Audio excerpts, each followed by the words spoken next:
In this video, we're going to take a look at the Bigme B7 mini tablet.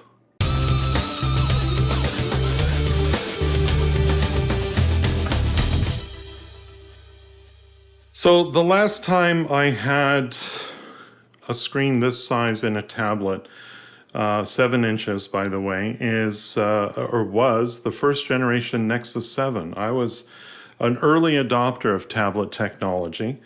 Back then it was just an LED screen. It was pretty basic. Yeah, you could load the Kobo or the Kindle app on it and read books, but it wasn't very comfortable for your eyes. And even my iPad today, even though it is an OLED screen, I still get fatigue in the eyes after maybe 20 minutes of trying to read on it. I've never found it to be a successful e-reader for me. And that's why I've become very interested in this sort of technology here. Now, unlike most of the e-readers on the market, what makes the Bigme B7 stand out is that it is actually a color display. As you can see here, I'm holding this upside down, of course. It's a color display. So you're going to see graphic novels, if that's what you're into. You're going to see those in color. Other apps like different video-based apps or picture-based apps, you can definitely work in color. And it's probably one of the most pleasing screens to look at if you're going to be looking at a screen like this for many hours at a time. And that's sort of why I think, this is my airplane tablet. This is what I take with me on that 4.5-hour flight to Mexico, or that 4.5-hour flight to Las Vegas, or wherever I happen to be going. There is a built-in camera on this. As you can see on the back here, there is the lens for a camera there. It's not super high resolution, but if you're, let's say, going to a conference like I am in September, it's probably sufficient enough to screen capture, or to rather photograph a presentation that a speaker might be giving in a conference. So I can certainly capture information that way. But I'm not limited to that as well. There is a built-in note-taking app. And if I open that up, I can use the supplied stylus to actually jot down some notes here. So let's start a new note.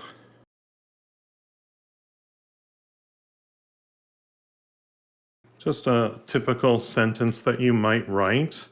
And you can see, pardon my awful handwriting, but I think you can clearly see that it's not bad. It's fairly legible, and certainly no worse than anything I'd write on a piece of paper as well.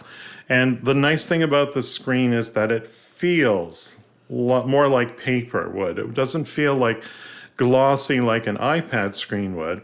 And you can use this for drawing as well. So you can do a lot of different things with this. It's quite effective that way. I mentioned the stylus, but it also comes with a case as well. So, and this is magnetic based, and if you get that in the right position there, it will snap in and easily magnetically hold your tablet. Fold across here, and you can take it with you, and it's got a little latch here to protect it. The stylus itself is rechargeable, and to charge this, you just attach it to the side of the tablet there, like so. And this strap, of course, adds a little bit extra protection here. There is a battery, and attaching it to the tablet is what charges the stylus. And you'll see, of course, that the end of the stylus will light up red until the stylus is fully charged, and then it will just simply go out. But when it's attached here, it'll be charging the stylus off of the internal power here. And of course, it comes with a cable, which I would have thought would make sense to put on the bottom here, but it's actually where the hinge of the case goes. So a little criticism there to Bigme, but just leaving it open like this will allow you to charge your stylus right here, the tablet itself, and the cable, of course, can plug into many of the typical power packs that you probably have already for your devices. I really like the design with this larger bezel out here with the 2-button controls. If you go into settings, you can go into page up and down keys here, and you can choose between volume up and volume down, which is the default in this case here. But you can also do D-pad left and D-pad right. So if you're, playing a game or something, you could do that. But I think more likely what I'm going to do is set it for page up, page down. So as an e-reader, I don't have to rely on touching the screen. I can just use these controls to go to the next page of whatever it is that I'm reading at the time. Some people criticize the e-ink displays as being too slow, and while there is a bit of a lag when you're, let's say, going from the settings screen to the home page, there's a slight delay there. It's actually pretty good considering the technology that it's using. And, I think you can handle the several milliseconds delay that that you might see with this particular thing. It's got some great apps built in. The note-taking app, I think, is excellent in this particular tool. Obviously, it's Android 14, so you're going to have access to the Google Play Store. You can install things like your Kindle reading software. There's a built-in dictionary, a built-in Office suite of applications there. There's a translator tool.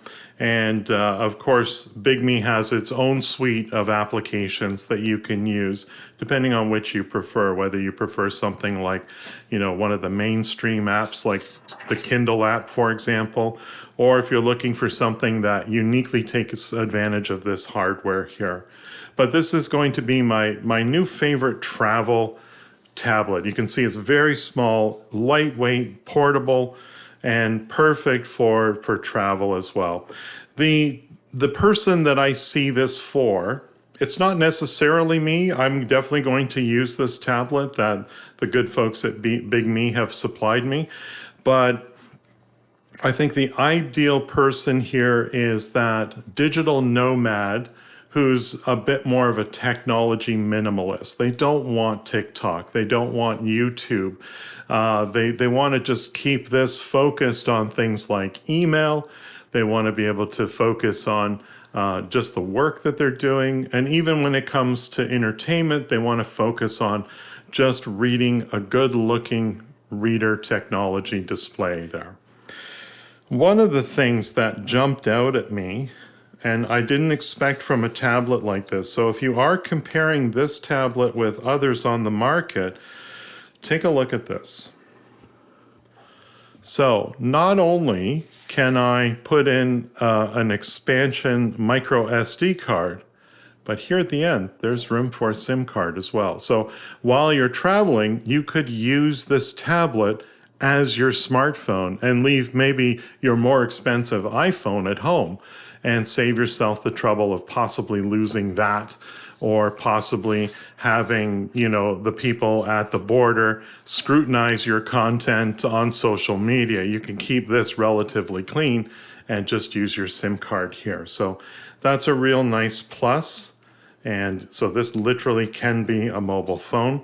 There is no headphone jack on here, but it does allow for Bluetooth connectivity. So if you want to connect a set of AirPods or other types of buds that you want to use with a microphone, that could be your primary communication method. And you could even, I suppose, connect a Bluetooth keyboard and type those notes and emails and so forth. So check out the Bigme B7 tablet. I think you'll really like it if you're a digital minimalist, or you just simply want a nice, simple, easy to use tablet when you travel. If you thought this video was helpful, please like and share it with your colleagues. If you need help with Adobe Captivate, hire Paul for one-on-one instruction. Paul's goal is to focus on lessons based on your specific needs. Visit his website at captivateteacher.com. And don't forget to subscribe to his YouTube channel.